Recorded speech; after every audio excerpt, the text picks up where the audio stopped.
যে কোনো একটা প্লেস থাকতে হবে, সেই প্লেসটা আমাদের ডিএক্সএন। এই জন্য ডিএক্সএন করবো সবার সাথে মিলেমিশে আমরা চলতে পারি।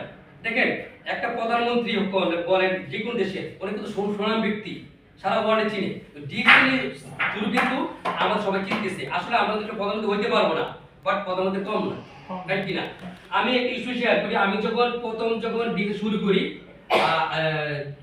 সাথে থেকে, তখন মামুন ভাই, আরিফ ভাই আমাদের, তারপরে মুরুব শাহাদ ভাই কিন্তু আমাকে সাপোর্ট করছে, অনেক সাপোর্ট করছে। পাশাপাশি অনেক লিডার যারা আমার করসপেন্ড লিডার, যারা আমার আপলাইন না লাভ লাইন না, ওদের কথা শুনে আমি ডিসিশন ভালোভাবে করতে পারি। কিন্তু রোহিত ভাই উনি আমাদের বাংলা প্রোগ্রাম হচ্ছে প্রথম যখন দুবাইতে হয় ছোট প্রোগ্রাম, ওই প্রোগ্রামে সে বলছে সাইকেল চলে আমি অফিসে আসছি।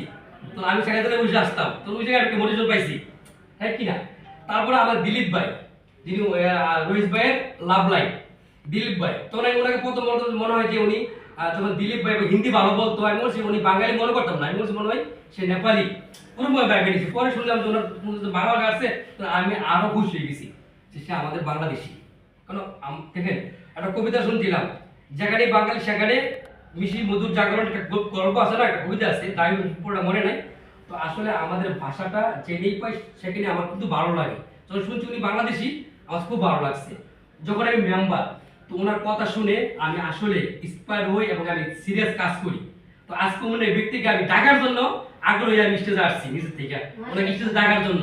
তো ওনাকে ডাকে দিব স্টেজে আনতে পারি, আমি জন্য মনে করি উনি এমন একটা ব্যক্তি, ওনার কথা আপনার অনেকেই শুনেন নাই। ডিএক্সএন আজমানের লিডার আছেন অনেকে, ওনার সিমিলার আসেন নাই, শুনেন নাই, শুনলে বুঝবেন উনি কি সুন্দর কথা বলে।